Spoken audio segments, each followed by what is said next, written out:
How's it going? My name is Zach Rodriguez, and I'm going to be talking about my travels to Eastern China in 2011. The first thing I'd like to talk about is an experience I had when I got off the airplane and into a taxi cab. I was with a Chinese friend, and the gentleman who was driving the cab told me something who my Chinese friend translated. He told me that there's a huge gap between the rich and the poor. I didn't say anything, he just wanted to tell me that. I thought it was very interesting that he mentioned that right off the bat. To give you a little background, I went to China about 2 years ago with some friends from college, and we went to study and learn about their culture. We hung out around the eastern edge and went to universities and different stuff like that.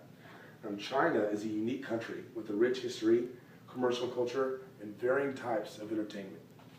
First thing I'd like to talk about is modern Chinese history. This is a flag for the hammer and anvil that symbolizes the communism. This is something that we ran into there that I'll get to in a little while.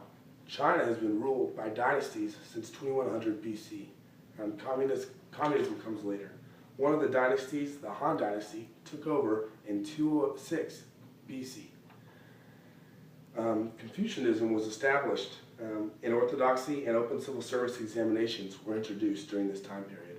There's not a real reason I'm giving you snippets of different dynasties. I just want to give you samples of dynasties at different times so that you can understand the Chinese culture a little bit more. In 1279 AD, quite a few years later, the Yuan dynasty was founded by the Mongols as part of their conquest. Much of the world, and Beijing was made the capital during this time. This came from Timeline of Chinese History and Dynasties, Columbia University. Second part I'd like to talk about is the People's Republic of China. The communist regime was created in 1921 after a civil war and many disastrous events. This has been the government for a long time, and it still is now. A key figure in the People's Republic of China is Mao Zedong, a controversial leader who is credited with building China to what it is into a world power, promoting the status of women, improving education, healthcare, providing universal housing, and increasing life expectancy. I got this from On the Roll of Mao Zedong, monthly review. That's my source. Now, when I traveled to China, the country celebrated its 90th anniversary of the Communist Party. This came from Chinese Communist Party's 90th anniversary, the Washington Post. Here is a symbol in the middle of Tiananmen Square, which is in Beijing. This was hung very high, celebrating the 90th anniversary. The next thing I'd like to talk about is the Chinese culture. There's a very strong communal attitude within the country, as if the entire country is one family. It's crazy. I have this picture of the parents because these parents are dependent on their kids to give them food. It says, you probably can't read it, our children's life is not easy because the children are now carrying the parents when they're middle-aged. And that's exactly what is expected to happen. The sons and daughters are expected to take care of their parents when the parents are no longer self-sufficient. The people in China use the word we a lot more than I. It was frustrating at first because it appears as if they can't think for themselves.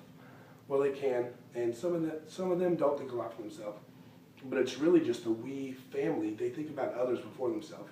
As a Westerner coming to China, that was hard to swallow. Second thing I'd like to talk about their culture is the education and wealth and how important it is to the family. First off, let me just say there's a lot of pressure on these kids to make exceptional grades in order to receive a great university education. I got this from AF, China's suicide rate among highest in the world. The suicide rate among Chinese is actually, it's higher in the summer when they're taking the college education exam because there's so much pressure from their family to do well on it. Because if you don't do well in that, you don't get into college. And if you don't get into college, you don't do well for your family, you don't make money, you can't have kids, just a big line of things that they're told. This picture I want to emphasize, China, and I have we under there, in the United States, me. That just symbolizes their we kind of culture and our me kind of culture. The third thing I'd like to talk about today is the Chinese traditions. Here's a pictogram of college. It's so important. It's a Chinese girl. I'm swallowed in books. My friends would actually tell me that in China that they would spend 8 a.m. to 9 p.m. Studying for these tests, even after high school. It's crazy. Anyway, the third thing I'd like to talk about is the Chinese traditions. Their spirituality is considered to be a fairy tale that the grandparents would be silly enough to believe in. I thought that was very interesting, being a Western Christian coming there. The Chinese individuals in today's time are encouraged by society to believe in reality and to believe in the government, not the supernatural. And so these kids, when I would engage them in these kind of conversations, they would not receive it well. And so I thought that was very interesting. I surveyed many college students about spirituality, and the far majority didn't believe in God. It was rare to find someone who believed in some supernatural deity or something like that. Anyways, festivals, holidays, and even naps I found to be a very important part of the Chinese culture. I'll tell you about one festival that happened when I was there. The Dragon Boat Festival begins on the 5th day of the 5th lunar month, and it commemorates a Chinese patriot who died in a river. There are paddle races with large boats and dragon boats. They make them in rivers, and this happens pretty much every 5th day of the 5th lunar month of every year. I got this from China's Dragon Boat Festival, International Business Times. Second thing I thought was very interesting is the sacred nap time is in effect from 11:30 to 1:30. If you go in the streets in any Chinatown, things are going to be closed down because these people are napping. It's seriously sacred. And I'd like to wrap all this up with Chinese traditions, culture, and the rich history is incredible and unique to Western mind. However, it is a result of their rich history and the rich we attitude throughout time. The second thing I'd like to say is now that I have traveled to China, I understand the Eastern mindset much more than I ever have. And I hope you can appreciate the Eastern culture as well. Thank you.